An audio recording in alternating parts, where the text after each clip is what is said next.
Welcome to another Serenity Spotlight brought to you by Serenity Care Providers. Celebrating 10 years with a spotlight focus on a local nonprofit making a difference in our communities. Today's episode, Serenity Care Providers founder Robin Cox talks with Tina Bass and her work with Kingdom Recovery, Celebrate Recovery, Broken Chains Ministries, and more. Listen and be encouraged as Robin and Rick talk with Tina, as we join in the middle of getting acquainted with Tina, and you'll hear each sentence is packed with power. My husband are also the ministry leaders at Oaks Celebrate Recovery that just kicked off. We was for WFR University, and then we moved over to Oaks Church and doing their CR. And we also have a ministry called Broken Chains. It is a motorcycle ministry that goes out in the highways and byways and reaches people that don't come into the church or come into CR. But we give out like backpacks to the homeless. We go underneath bridges. We go down in Balkanville. We do a lot of outreaches for the kids down there. And you do all that under the umbrella of Kingdom Recovery? No, not really. So the ministry that we do under Celebrate Recovery is a lot of it. Okay. Through Oaks Church. And so Broken Chains was an arm of Celebrate Recovery. Now they're kind of their own ministry, but they were like just part of CR. Yeah. And so we was doing it through that. Kingdom Recovery, actually, it's all of the women in Kingdom Recovery that goes out and does all this. Like, we all go out together and do it. Okay. Wherever they'll let us do it at. You know? Okay. Yeah. Yeah. So we do a lot of ministry in a lot of different areas. We do it for outreaches for kids. And the reason we're doing mainly that is to find the parents. You know what I mean? Because absolutely, most of the time, whenever we do outreach for children, we end up meeting the grandparents, and that's when we find out where the parents are, and then we go from there to the parents. What do you say would equip you to do the works of this ministry? What do you mean equip me?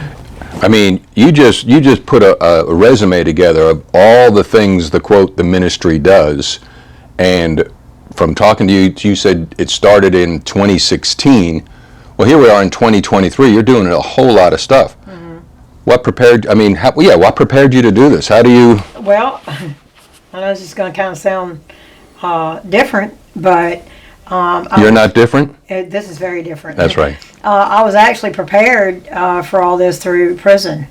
While I was doing prison time, I did 7 years in prison for manufacturing methamphetamines. I was a drug dealer for a long time, and I addict for many years. And when I went to prison, they gave me life. I did 30 years, and then during that time, I went back to court and gave my time back. So I ended up with 10 years, and I served 7.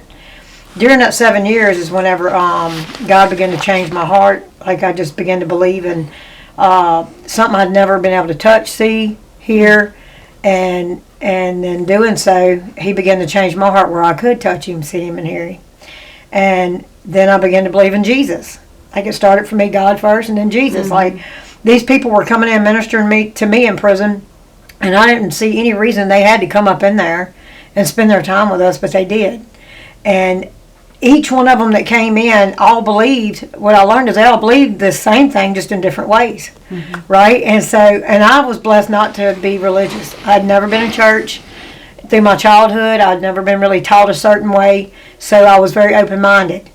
I wasn't set in a certain religion, right? So I could pray with the Catholics and pray for the world and touch every bead. I could be there with the Methodists and the Baptists and the Pentecostal. I could pray in tongues and do all the things and not be limited.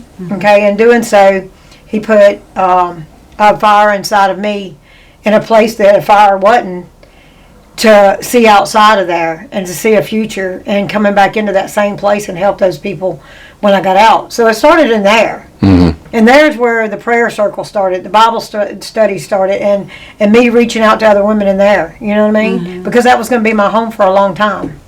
And while I was there, my kids were following me into prison, where I didn't think I really mattered in their life and had an impact, when I most definitely did, and it was not for the good. And so while they were following me into prison, I thought, well, if they'll come here with me, if the Lord had changed my heart, maybe they'll go there with me, right? So if they follow me, let's change directions. And that's what ultimately changed my life and my mind, to have a heart change, was my kids coming in behind me. And so it started in prison. that's where I was equipped at. That's where he set the fire on inside of me.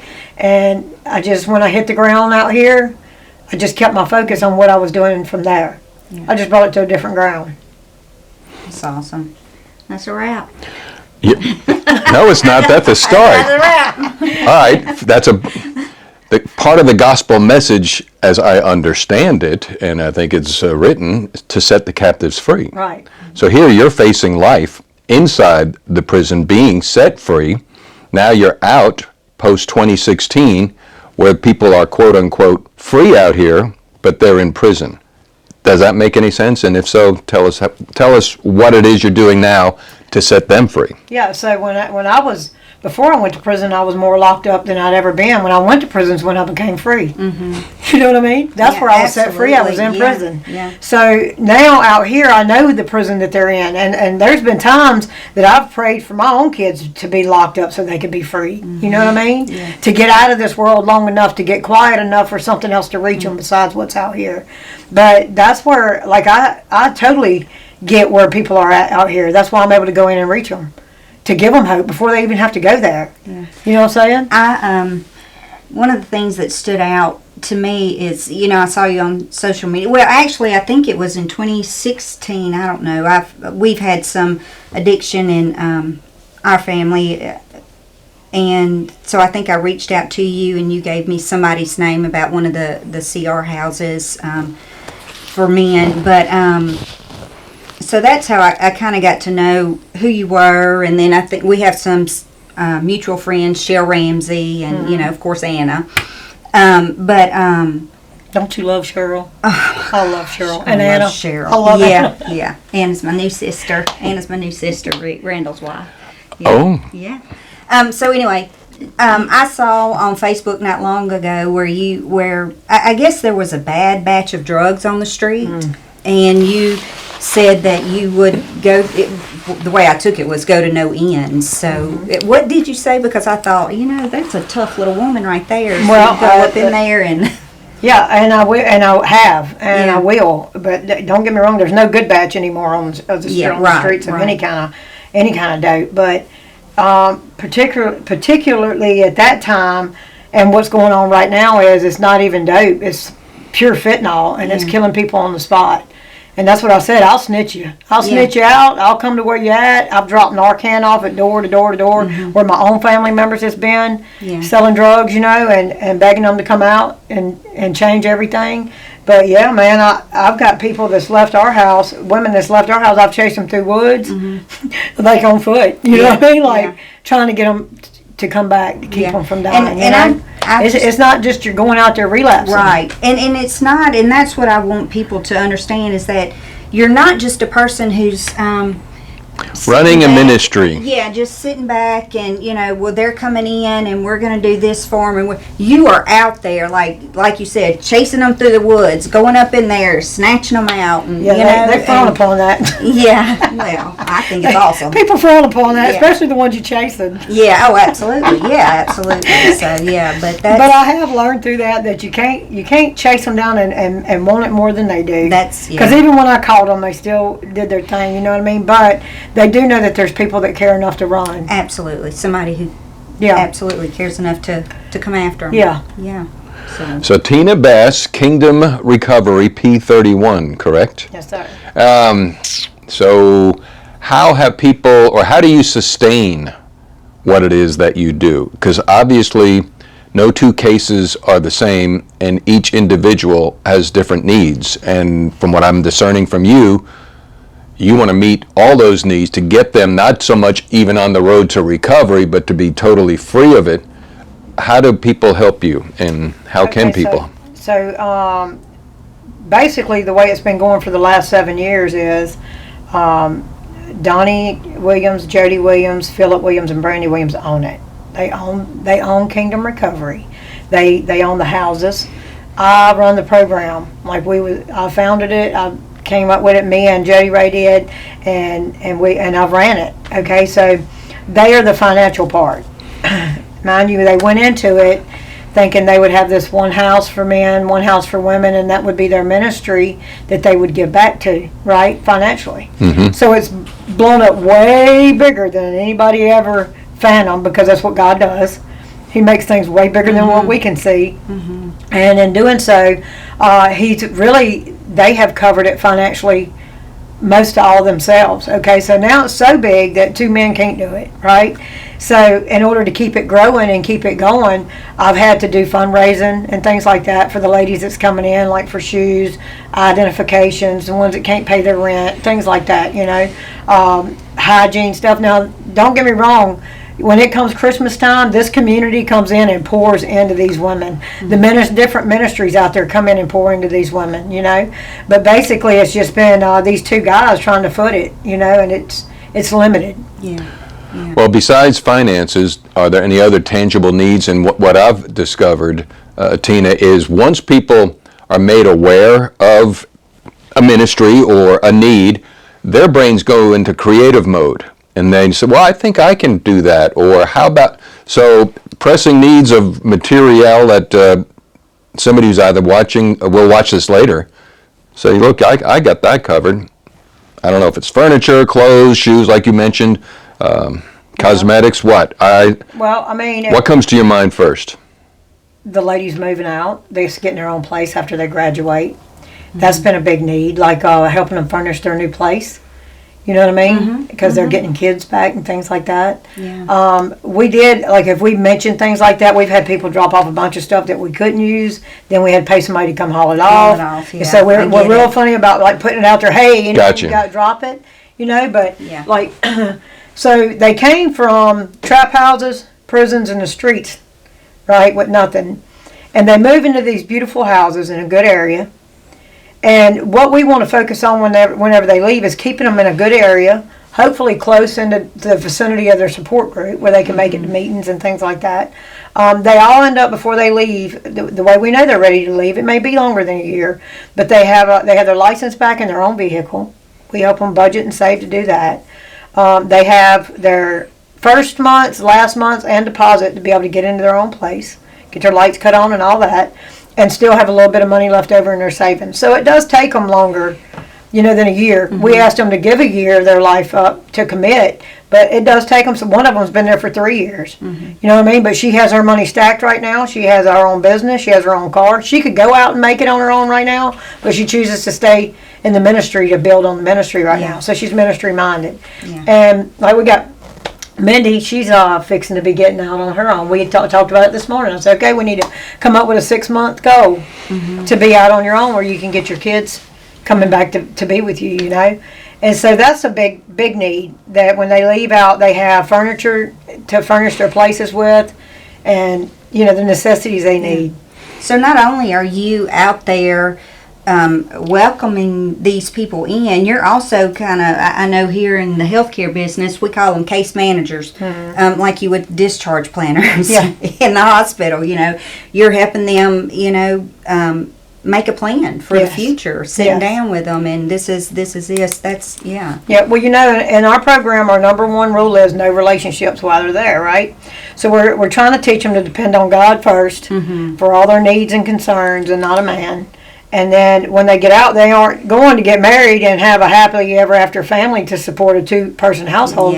They're going out on their own to make it. You know what I mean? Because that's what we want to teach them. We don't, not to be alone forever, but to know that they can stand on their own 2 feet without the help of, a man. Yeah. But so we have to help them all the way out the door, and even when they're out there. Yeah, that's great. Yeah. I think that's called discipleship. It is. Being the hands and feet. Yeah. That's because that's what they are while they're here. Yeah. They are. They're discipling while they're here, and when they move out, they don't stop. Yeah. Well, talk a little bit about being in prison. There's hope, because as well as I, there are other people in there in your situation that they think there is no hope. Talk about the hope, and then talk about the help, not only inside the prison, but outside the prison, because, correct me if I'm wrong, we all have a tendency to be selfish, and it's all about me, and it may be all about you, but while it's all about you, there's some people out there that want to help because they know you're thinking wrong. Yeah. You see what I'm saying? Yeah. So I do go back into the prisons, the very ones I've done time in, and minister there. And what I'm doing while I'm there is telling them that there's places that you can go. Not just my place. There's a lot of good places you can go. And I let them know that, and I let them know the different kinds of places there is and what to expect from them. But I try to get them in a mindset that when they leave there, they can't go back to where they were broken at to become whole. Right? You can't go home yet. Even if you've been in prison for years and you've been clean for years, does not mean that you can go back to the place where you were broken at and be okay. So it's good to go somewhere first and learn how to stand on your own 2 feet and find your place back into people's lives that you did leave. You know, I know what my situation when I came out. I had 5 kids I done abandoned. You know what I mean? And 5 kids that had done been through a whole lot.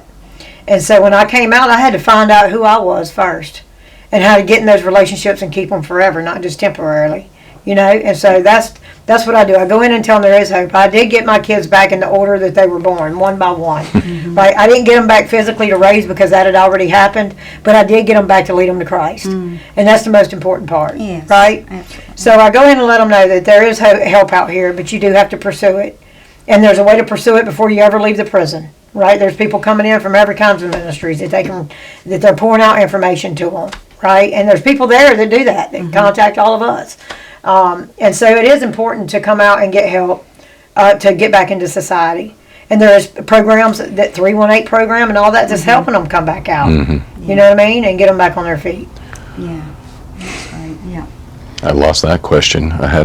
You're doing great, by the way. Yeah. I mean, you're just Yeah. letting it flow, and what the heck are they gonna say? Asking Oh some well. good questions. What can you tell us about? Give us an example of a day in the life of Tina. Oh my! Yeah. What day? Yeah. You choose. Because it sounds Do like a good they're all day and then do a bad day. Yeah. Okay. Yeah. Well, okay. Because we have both.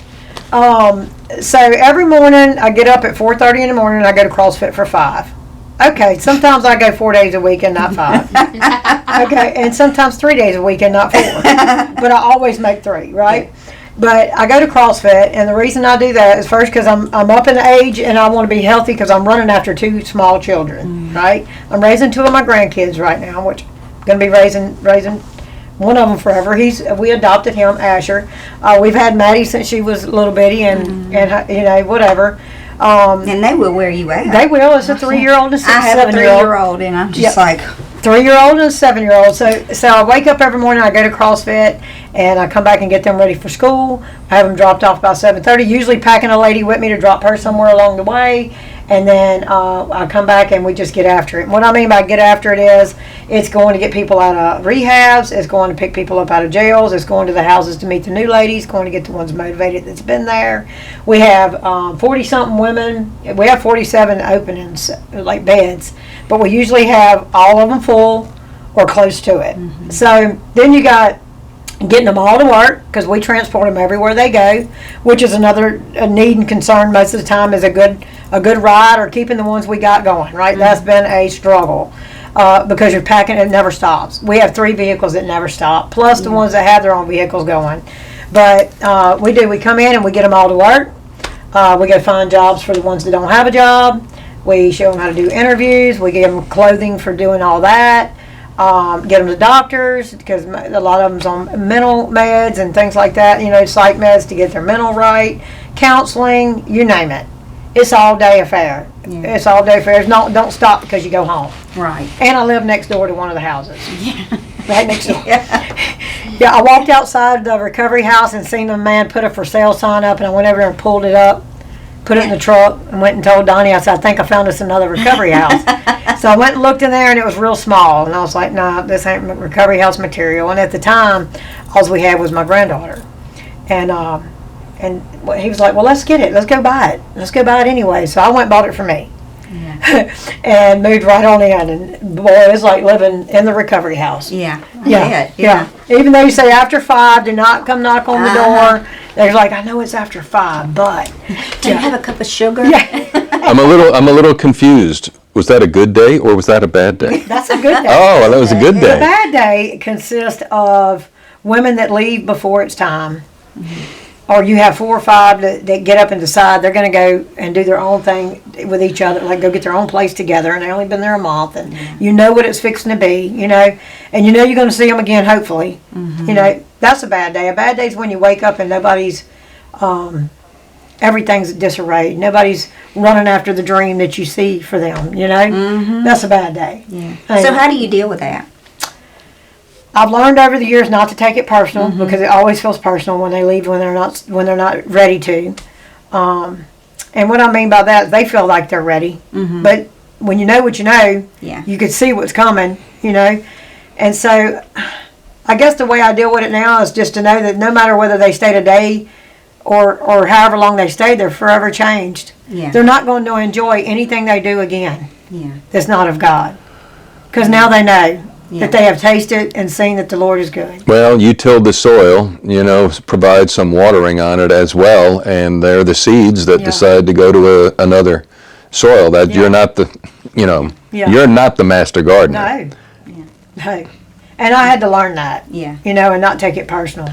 Well, let's talk about not everlasting, lasting fruit. When I say pick a name of and don't have to use names for privacy's sake, but give us a success story. When I said what comes to your mind first when I say name that person that you think of when, like, man, she surprised me. I didn't think. I just got chill bumps. I've got more than one. We got more than time. It's way more than one, but I will tell you the ultimate story of all of them is that they all stayed sober. They all stayed in ministry somewhere, giving back. They all got their kids back. They all got married to a godly man. They all got their own home. They got a good job. None of them is back and forth struggling to get high. To me, that's where it's at. You know, every one of them that is out there killing it is out there living it. And what I mean by that is there's people coming up behind them that they are reaching out to, that, because I can't by far get them all, you know, no matter how hard I try. But those that are making it are out there impacting everywhere they go. It's beautiful. Well, it sounds like the gospel message again, storming the gates of hell. Sometimes we prefer not to do what it is. And I did write down the question before, and it ties into this. It's not only the ministry of reconciliation, it's a ministry of restoration, not only physically, mental, spiritual, and physical. It's in some family, exactly right. And is it 100%? I can't make that claim, but one at a time is good enough. My favorite thing is watching the ones that come in that have no hope left whatsoever, that their family won't talk to them, their kids won't talk to them, and they don't even understand why they're doing this. And you know, you have no doubt, like I have no doubt, I can see them with their kids again. And I have no doubt in it. And I just kind of like, dude, it's going to be all right. Let's go. Let's keep going. I'm telling you, God's going to, all His promises are going to come true. You just got to persevere. You got to push through. And then one day they look back at you and say, you told me I was coming back. And they did. They always do. Never once have I ever had a woman broken and lost hope that never got it back. They all get it back. All they got to do is persevere. And they all get them back. It's beautiful. And I think a lot of times, well, I know from experience, you know, with what do we have without hope? What do we have without hope? You know, and just that you're out there reminding them and giving them that hope, you know, that's only found through Jesus, that's just amazing to me. That because it's a ministry where it can literally just suck it out of you when people are failing or not doing what you know that they can do, you know, and they're not feeling it and they're not doing it, and it can get exasperating. I had a girl that came in, her name was Keisha. She just recently overdosed and passed away like a few weeks ago. Actually, it was the Friday before Easter. And while she was in the program, she got upset at me, and she jumped up and down hollering at me. She said, "You love us for who we're gonna be, not for who we are." Wow. And when she said that, it hit me, it dawned on me that it was true. Like I could see what's in them and what they're capable of, and I wasn't loving them where they were at. Yeah. I was steady pushing them, no, get up, come on, you gotta go, because I knew they could. And when she said that, it calmed me down enough to say, okay, wait, I'm missing the moment, and I'm future tripping on these ladies' lives. So let me calm down, because people loved me for right where I was. When I walked out of prison, Debbie Colvin took me by the hand and loved on me like I had never been loved on before, and there was no reason that I could find for someone to do that has never even met me, And by her doing that, it showed me that there was people. It gave me hope in mankind again, And so whenever she did that, it brought me back to what Debbie did for me, and I calmed down and slowed down in my walk, because I have many, many defects of character. I have many flaws. I don't do anything right at first. I have to learn, And so, and I realized that they had put me on this pedestal of expectations, expecting me not to fail or fall, and I was doing them the same way.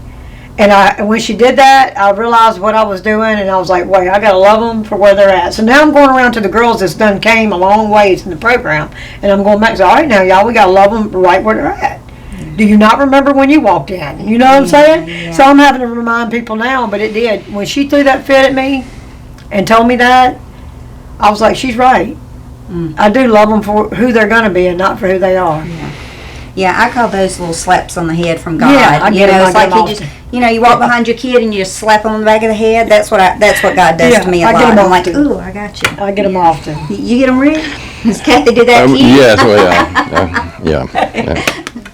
This is not about me now. This is this is all about Tina. Gotcha, yes, absolutely. One of the things, and is what I'm listening to your talk, that faith is the evidence of things hoped for and the substance of things not seen. And somehow and I love what you said when you first sat down, it's not this denomination, it's not that dogma, it's not this, it's not. Faith is the evidence of things not seen and the substance of things hoped for. I think I twisted that up. However, the point is, we have redefined that to be, well, my faith is my own and it's what I believe. No, it's the evidence and substance. And what got you in jail was the evidence or the substance. You see what I mean? Mm-hmm. So what I'm hearing you describe is actually doing, faith and the works. Yeah. And it's visible because there's the evidence and the substance. Well, and two, I just want people to understand this right here. I don't get up and choose, I'm going to go out today and see how many lives I can impact, right? That is not what I get up and do. I just get up. And I put one foot in front of the other, and I go with what I have, and that is not, I don't have a choice. Mm-hmm. I have to get up and go out and do whatever it takes to help people be led in the right direction, or I'm going to go in the wrong direction. Point blank period. I'm not going to make it. I'm not going to do the right thing in life if I'm not helping other people do the right thing. It's who I am. It's who I've become. It's how He leads me. It ain't a get up and I'm going to choose today. I don't have an option. There's only one other thing to do if I don't get up and go do what I do, and that's the opposite. I've tried to slow down. People, you need to slow down. You need to try to get away from some of this and just do this and just do that. And people try to micromanage how I do things. But the way I get up and run is what it takes for me to stay sane. Mm-hmm. Okay, sometimes it may not look like I'm sane, but it's the sanest I've ever been. Yeah. And I'm sober. I am clean and sober. I mean, all the way down to a psych med or a melatonin. It ain't been there in 15 years. Mm-hmm. I am clean and sober. It takes no substance whatsoever to make me joyful or to make me happy. I am so joy-filled with what I get to do every day. Absolutely. That I would not choose to get up and do anything different. Yeah. Because if I gave up today and didn't go out and do what I do, I'm not real sure what my life would look like. Yeah. And I'm not willing to see. That's awesome. Yeah. Yeah, and that's just like you said. That's just who you are now. It's just, and I call them a servant's heart, Yeah. out there being the hands and feet. And And I get asked sometimes, well, what would you do if you didn't have Kingdom Recovery? Well, I'd do the same thing I'm doing now. I did it before Kingdom Recovery. It's what got me to Kingdom Recovery. Right. You know what I mean? It's not Kingdom Recovery. My identity's not in something. right. It's in someone, Yeah, you know? absolutely. So Yep. I do the same thing no matter where I'm at and what I'm doing for who. This is what a Serenity Spotlight is all about. Yeah. When I started Serenity 10 years ago, I wanted to help people. And I prayed about it. And I really wanted to be in addiction recovery and help, people, because although I've not walked the walk, I've not experienced it myself with family. I have. But I prayed and I prayed, and God kept saying, I want you here, old people, elderly. And I was like, God, are you sure? I've done that before. I want something exciting where I can really make a difference. This is where I want you. This is where I want you. So this is where I am. 10 years later, this is where I am. But God that desire to help people has never left. And now more than ever this year, I just feel like there's so much more I'm supposed to be doing. Not that what we're doing here isn't important. They're the closest ones to the gates of heaven. They're history books. I desire to do more. But I am limited with my time because my job takes up so much of my time. So the way I decided that after prayer and talking with other people, that Serenity is going to do more to help this community, is we're going to give back. And we're going to start with Tina Bass. And just the work that you do inspires me. You are out there, like you just told all of us. You're running, you're doing, you're this, you're that, and you just got that drive to help others and to see them succeed, to overcome, their situation. So, let me just tell Tina. Yeah, now tell her the real reason you're here. The reason you're here is because we want to give your ministry, and I know you've talked about a couple of them, so wherever, but we want to give you $1,000 to further the work that you're doing. No, thank y'all. Yeah. Don't thank me, thank her. Thank you. Yeah, we do. I just really, I want to pour into this community. I want to help the people who are helping others. And, God has, He has blessed me, and He doesn't give it to me to put it in my pockets. Yeah. So, that's what. Thank you. Yeah. And also, I have another little something that's for your ministry, but this is just a little card and something in there for Tina to do with what she wants to do with. Do you want me to open it now? It's up to you. That's That's completely up to you. First. Yeah. So I know we often forget ourselves because we are so focused on helping others. Please take care of yourself so you continue to do God's work. Oh. Yeah. And I don't have a good handwriting at all, but yeah. I want you to know you are seen and appreciated for all you do for the kingdom of God. You are the hands and feet of Jesus, and our community is so blessed by you. The love you have in your heart flows through your works. Thank you for doing the hard things. Thank you for doing them with the love of Jesus shining, and thank you for showing others love even when you're worn out. You are amazing. I admire all you do in our area. Thank you. Oh, thank you, Robin. You're welcome. Thank you so much. I appreciate you, and I know this whole area is benefiting from what you and your crew do. Thank you. So, you're welcome. Thank you. We get to do it.